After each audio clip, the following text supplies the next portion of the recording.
Guys, what's up? So, look at this bust of William Shakespeare. His actual name was Shakespeare. He never spelled it Shakespeare, as we see today, or at least he never signed his autograph in that way. But let's look at Bacon. Like, basically, the only difference between Francis Bacon's statue, who we know is a person and hundreds of people knew him, and this is the bust we get for Shakespeare. Okay, I know it's a random thing, but this is the image, and like they're virtually identical. Okay, and on the original Shakespeare quote unquote bust, grave, they put this image of this is the only known image of the true William Shakespeare that we know of. His hands look weird, like a right angle degree, so they can do the Freemason compass symbolism, and he's clutching a bag of grain because he was a grain merchant. That's how he got his money, okay? And he looks very stern, unpoetic, unemotional, unintelligent. This was the original bust, okay? Then they replaced it with this.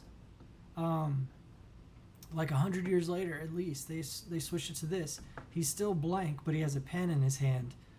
But he has nothing written on this paper. No sonnets, no plays, no monologues. It's blank. Because this guy didn't write the Shakespeare, works.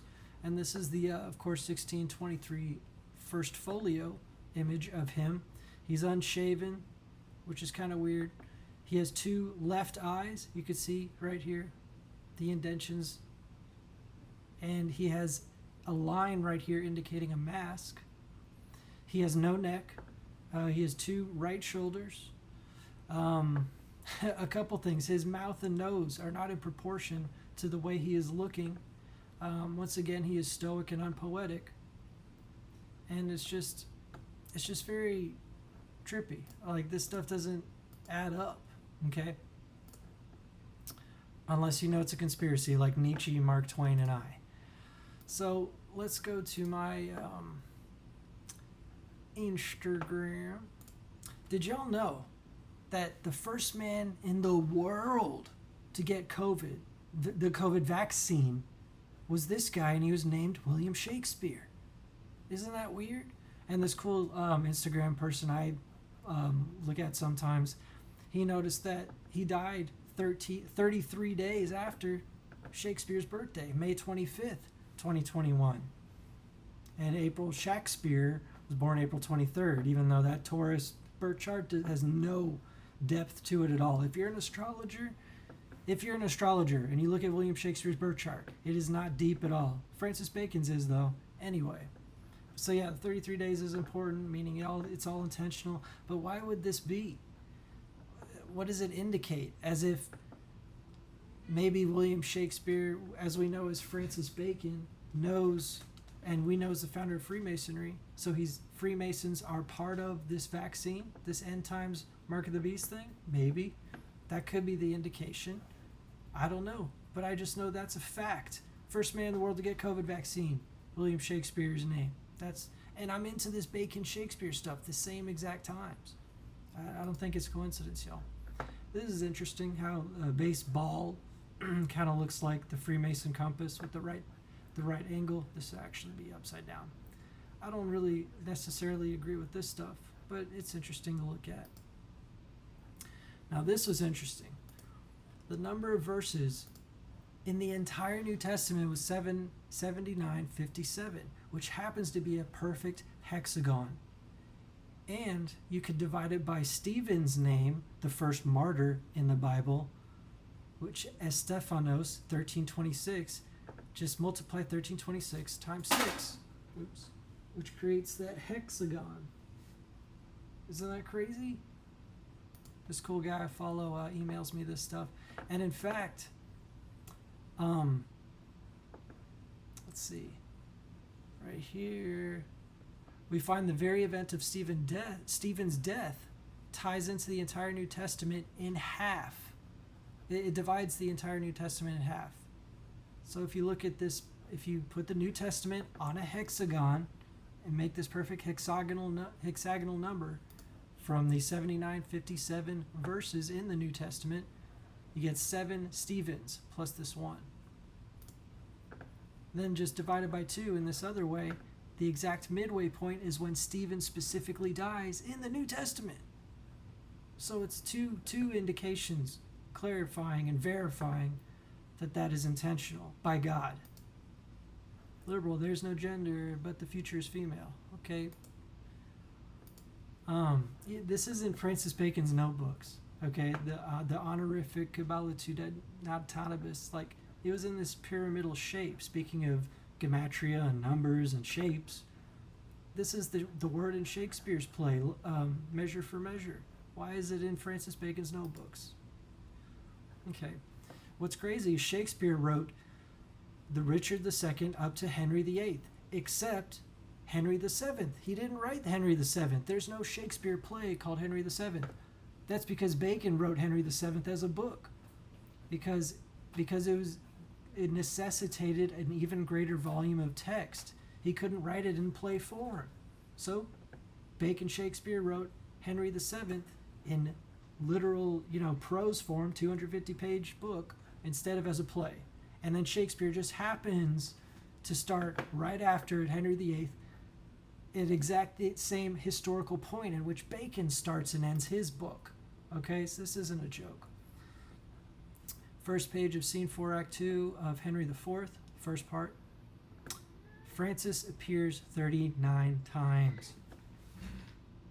39 times, y'all. And 17 corresponds to the name Bacon, and 22 is Bacon's birth date, January 22. That's because 17 times, it's a direction for Francis, but 22 times it's mentioned in dialogue. Okay, so 22 and 17, those separations are significant. There you go. Here's another one. Bacon's foster father was Nicholas Bacon. He was a judge.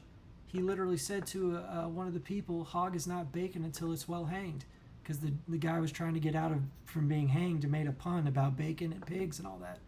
But then in The Merry Wives of Windsor, the character Mrs. Quickly says hang hog is Latin for bacon and makes another joke. So why would Shakespeare know a personal anecdote from Francis Bacon's dad or foster dad? That's insane. Here's, of course, The Promise versus the actual Shakespeare plays. There's hundreds of these. That's just one page, y'all. We see Love's Labor's Lost. The 3 L's it indicates the number 11. So 3 L's is 3 times 11, which is 33, which equals bacon.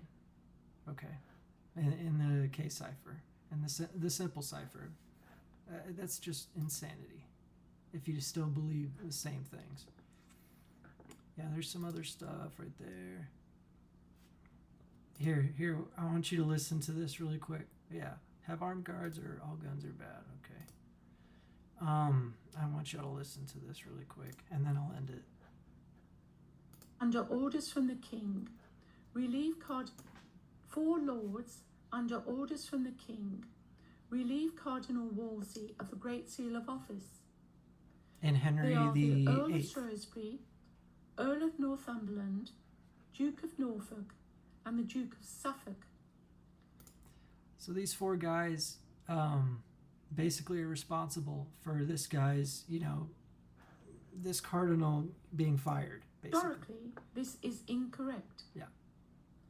It was well known that Cardinal Wolsey was relieved of the Great Seal by only 2 lords, the Earl of Shrewsbury and Earl of Northumberland. Which the play does mention, so those 2 guys are accurate. But who are these other 2 guys that Francis Bacon randomly put in this play that are historically inaccurate on purpose? So what motivated the playwright to alter known historical fact? Why include a Duke of Norfolk and a Duke of Suffolk? Because these are 2 of the 4 nobles definitely present at Bacon's dismissal from high office. What? So he literally added 2 names that were during his dismissal in historical records. So if you look up these 2 other guys who weren't historically there for Henry VIII's occurrence, these 2 guys Bacon added were from his dismissal in his real personal life. And this is, you can look this up. But certainly not at Wolsey's. Yeah, that wasn't that. Those two people didn't exist back then. Bacon put him because it was during his dismissal. If this isn't a smoking gun, like what evidence do you want? It's just no way to explain this stuff. Oh my goodness. So yeah, Bacon is Shakespeare, and he could be Don Quixote, aka Cervantes, and he could be, Morrow or Spencer, Ben Jonson. They're all part of the Freemason Rosicrucian Brotherhood. So yeah, secrets are kind of their thing. So if you're shocked by this, you know nothing about secret societies. Later.